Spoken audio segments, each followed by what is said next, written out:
My automatic response is don't try to imitate Silicon Valley, right? First of all, what are you trying to build? And what do you want that to look like 5 and 10 and 20 years from now?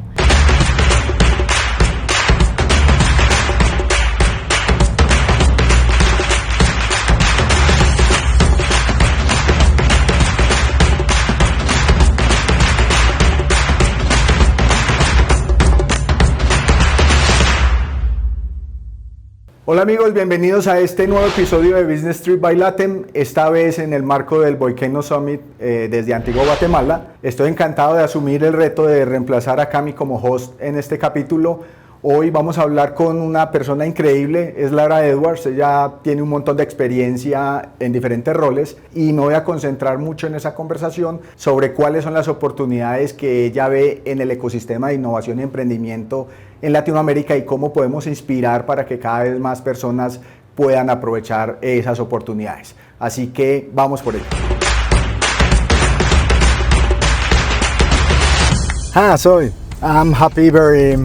I'm very happy today being here with Laura. How are you, Laura, today? I'm fantastic. Look where I am. Look what I get to do. Thank you very much for accepting this invitation to join us in LATAM's Business Trip episode. My pleasure. So the idea today is that we are going to talk about different topics based on your experience and something that I have actually really enjoyed, which is that you talk about yourself as an instigator. So tell us something about it. What's an instigator? You know? Yeah, so I call myself an innovation catalyst because I think we've lost some critical thinking ability in modern times, and it's important to have the courage to ask or to get us to ask ourselves big hard questions again. That's why I like design thinking so much, because it provides a framework for having a discipline, for not taking it personally, to reevaluate and look at things over and over again to make sure we're solving the right, hard, big problems. Okay, cool.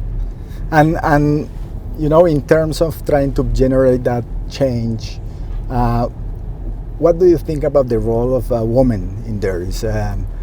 There's a special role for women there, or in instigation, or instigation well, I think there's a special role for decisions. women in everything. I think I can't wait till it's no longer a story that we're talking about these people of color or these indigenous or these women. Mm-hmm. It should be like taken for granted. We just want the best people, the best ideas, the most energy. So yes, I think women should be in everything and bring value to virtually everything.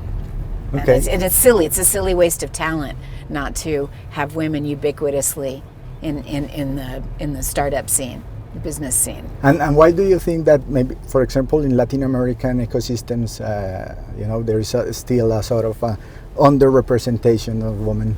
Why do you think that happens? Well, I think it's worthwhile to look beyond the cliches of chauvinism or any of that. I think, first of all, it takes some time for certain things to catch up. There's a lag in enough people going to school and having the awareness that they can go into any field that they want. There's a shift in business cultures that hopefully startups and a startup ecosystem in more traditional parts of the world like Latin America. I think the startup generation is much more open. I think they went to school with each other. I think they are less concerned with the nonsense of preconceived ideas, right? I think there's hope, and it's in all the right ways. It's in constructive, positive ways that are just looking for, like, let's do big, cool things, right? Let's be economic powers, but let's pursue and solve big, hard problems. Mm-hmm. And I don't think they care about where the good energy comes from. What do you think that it's should be done, especially in Latin American countries, in order to, let's say, enforce or nurture the use of open data to help people? Well, one of the one of the amazing opportunities of the time we're living in is that there's a whole bunch of great shortcuts, right? So there's 30 years of people working on artificial intelligence. There's 40 years of the internet and 60 years of computers, right? We don't have to reinvent those things. We can start from where they are now, and so can Latin America. So it would be like if I wanted to design a video game, I would not build a game engine. I would buy one. I would use what exists right now, and I would build on top of that.